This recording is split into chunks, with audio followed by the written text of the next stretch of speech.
Ketika heavy artillery dikirim Amerika ke Ukraina minggu ini, alat perang yang mempunyai mass destructive yang sangat besar itu dikirim dalam jumlah sangat banyak ke Ukraina oleh Amerika, menggenapi lebih dari $5 billion nilai senjata yang telah dikirim ke Ukraina. Agaknya hal ini menandakan semakin besar skala kerusakan yang akan terjadi di Ukraina yang memungkinkan perang dunia ketiga itu terjadi. Kita juga semua sudah terinfokan bahwa Rusia mengirimkan sejumlah pesawat pengebom ke Inggris minggu lalu. Ini signal penting untuk kita bahas. Kita bahas pertama tentang 2 pesawat pembom Rusia yang memasuki wilayah pertahanan udara Inggris yang membuat RAF Royal Air Force panik dan full alert sehingga menerbangkan dalam hitungan menit pesawat tempur Typhoon untuk mengcounter kehadiran 2 pesawat pembom jarak jauh Rusia, di mana 2 hari sebelumnya ada 4 pesawat pembom jarak jauh Rusia mengitari mendekati garis pertahanan udara Skotlandia. Pesawat pengebom Rusia itu Tupelov atau Tu-95,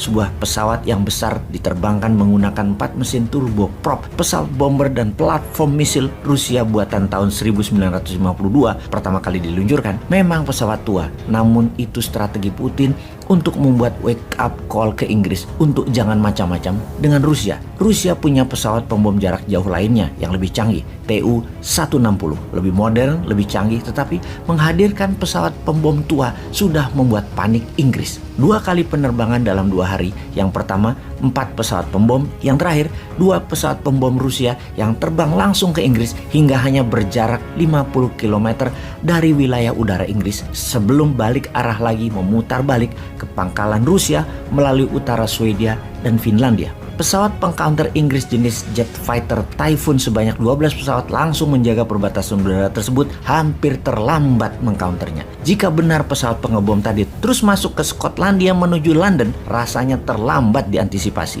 Sungguh pengiriman pesawat pengebom tadi ini hanya pesan yang sangat mengerikan tentunya. Selain memberi pesan ke Inggris, ada pesan lain juga yang Putin ingin sampaikan. Kita juga tahu Swedia ingin bergabung dengan NATO, juga Finlandia ingin bergabung dengan NATO. Dalam 2 simulasi udara kemarin, pesawat pembom Rusia ini cukup membuat bukan hanya Inggris panik, tapi Swedia, Finlandia, dan pastinya NATO panik. Pesan singkat ini kalau tidak difahami, ini artinya perang di Eropa bisa meletus.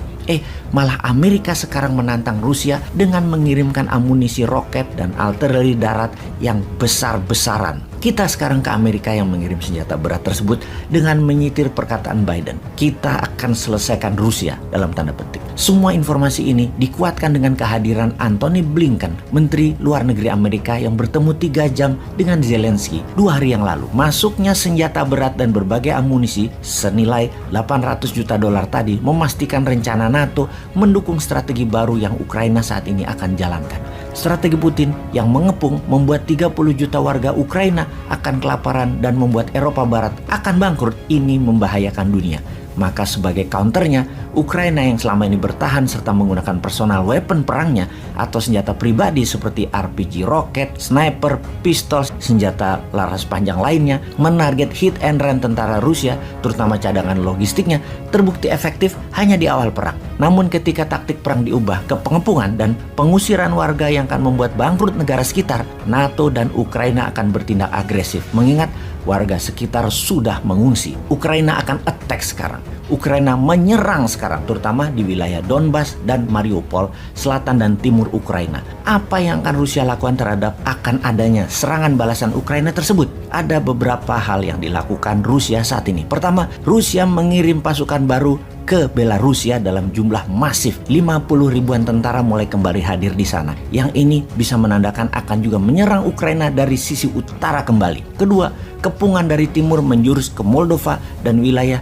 Transnistria untuk mendorong penduduk Ukraina mengungsi keluar Ukraina ke arah barat dan utara. Ketiga, melakukan simulasi serangan udara langsung ke wilayah utara Eropa. Kemudian, Amerika mulai memobilisasi tentara di luar Amerikanya. Dengan itu semua, kita semua tahu ada 800 base pangkalan tentara Amerika di 80 negara di dunia ini. Yang terbanyak di Jerman, ada 119 pangkalan militer Amerika. Di Jepang ada 109, ada 60 di Korea Selatan dan ada 44 di Italia. Kita juga tahu biaya untuk memaintain per tahunnya. Di 800 pangkalan tersebut sekitar 450 billion dolar atau 3 kali APBN Indonesia. Tentara Amerika di Jerman saat ini adalah 21.000, di mana sudah mendeploy 3.000 tentaranya ke Polandia dan 5.000 tentaranya ke Norwegia. Dalam rapat Senin kemarin di Gedung Putih, Biden berencana meningkatkan anggaran perang Ukraina dan memobilisasi pasukannya bersama NATO.